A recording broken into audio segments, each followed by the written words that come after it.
Asparagus tumbuh di Indonesia, bahkan bisa ekspor. Asparagus merupakan jenis sayuran yang populer di Indonesia. Tanaman asparagus aslinya berasal dari daratan Mediterania di Eropa Selatan. Dari dataran Eropa, budidaya asparagus menyebar ke negeri Belanda dan Jerman. Di Indonesia sendiri, tanaman ini berkembang sejak zaman penjajahan Belanda. Maka dari itu, tak heran jika budaya mengkonsumsi sayuran ini lebih condong ke budaya kuliner barat, yang kerap dijadikan sayuran pendamping hidangan masakan Eropa seperti steak. Kendati identik dengan kuliner barat, budidaya asparagus di Indonesia tetap menjanjikan.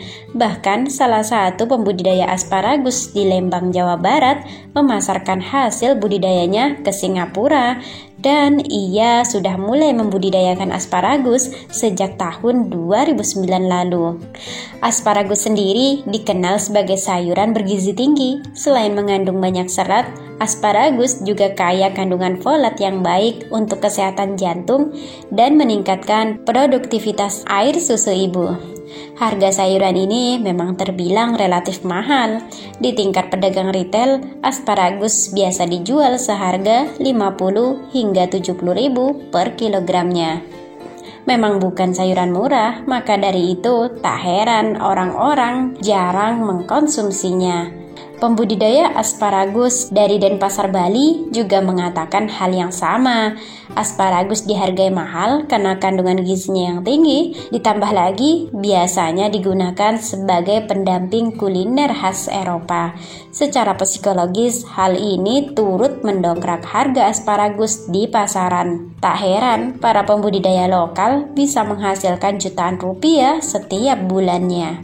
Bahkan beberapa petani sayuran di Temanggung, termasuk petani tembakau, kini mulai beralih pada tanaman asparagus.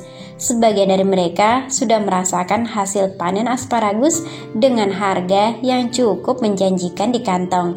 Seperti yang dikutip dari Media Center Temanggung, asparagus Temanggung kini mulai dilirik beberapa negara lain seperti Singapura, Taiwan, Prancis, dan beberapa negara di daratan Asia.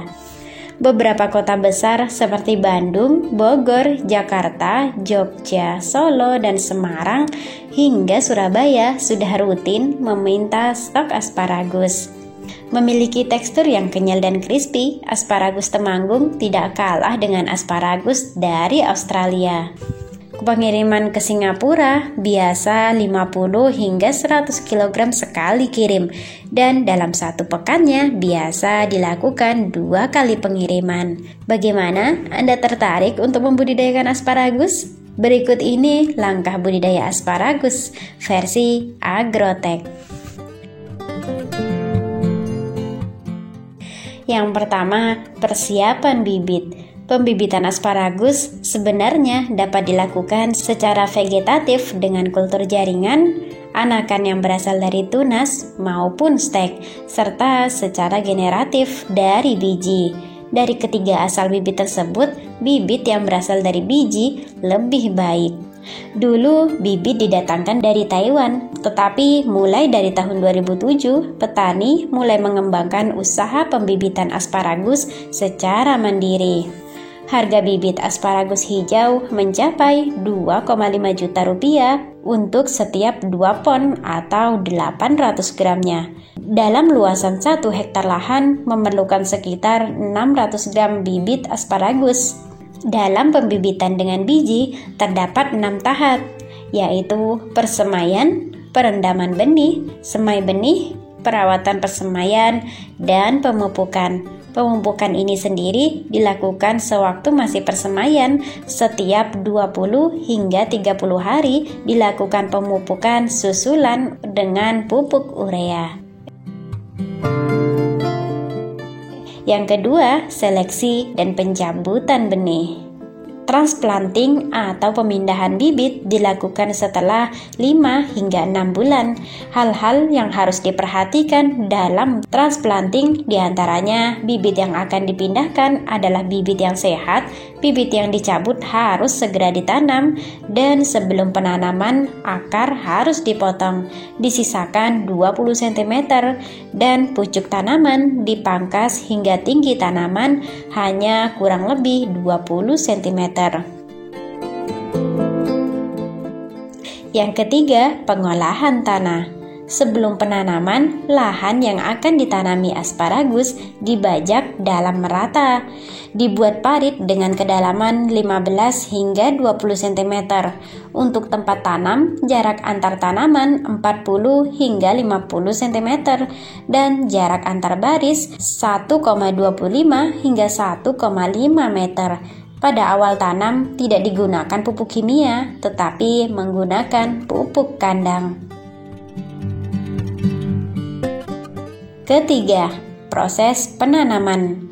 Bibit yang ditanam adalah bibit yang sudah berumur 5 hingga 6 bulan. Penanamannya sendiri dilakukan pada pagi hari atau pada sore hari. Kelima, proses pemeliharaan.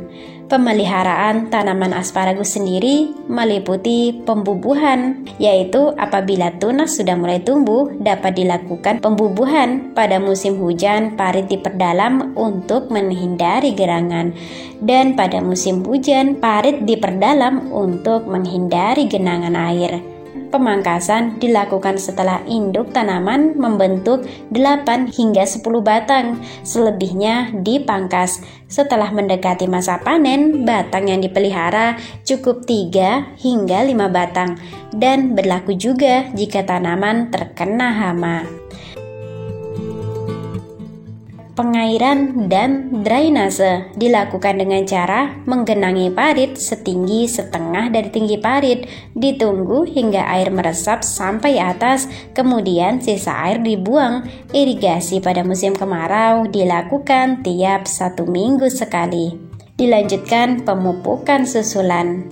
Selain pupuk susulan, setiap tahun juga dilakukan pemupukan berkala, yaitu pemupukan berat seperti saat pertama kali tanam. Pada saat tersebut tidak dilakukan panen selama 3 hingga 4 minggu yang disebut dengan fase istirahat, dan dilakukan seleksi induk. Pupuk susulan kimia diberikan setiap bulan, sedangkan pupuk kandang diberikan setiap 3 bulan sekali. Pengelolaan hama dan penyakit. Tanaman induk yang mati karena terkena hama atau penyakit harus dipotong dan diganti dengan cara membesarkan batang yang tumbuh normal.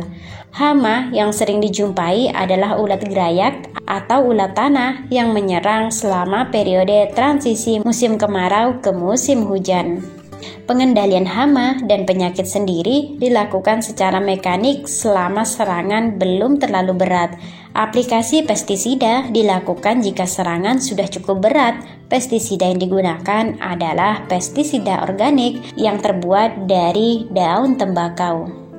Proses panen. Kriteria panen asparagus dapat dipanen rebungnya pada umur 4 hingga 5 bulan setelah transplanting. Asparagus hijau yang dipanen adalah setelah muncul di atas tanah dengan kondisi pucuk yang masih kuncup. Panen sendiri dilakukan dengan 2 cara, yaitu mencabut dan memangkas atau memotong batang muda. Cara panen dengan memotong batang muda merupakan cara yang lebih baik karena cara tersebut tidak merusak sistem perakaran tanaman yang dijadikan indukan. Jika panen pertama dilakukan pada umur 4 bulan setelah transplanting, maka panen kedua pada umur 5 bulan dan interval panen 2 hari sekali. Bulan ke-6 dan seterusnya dapat dipanen setiap hari.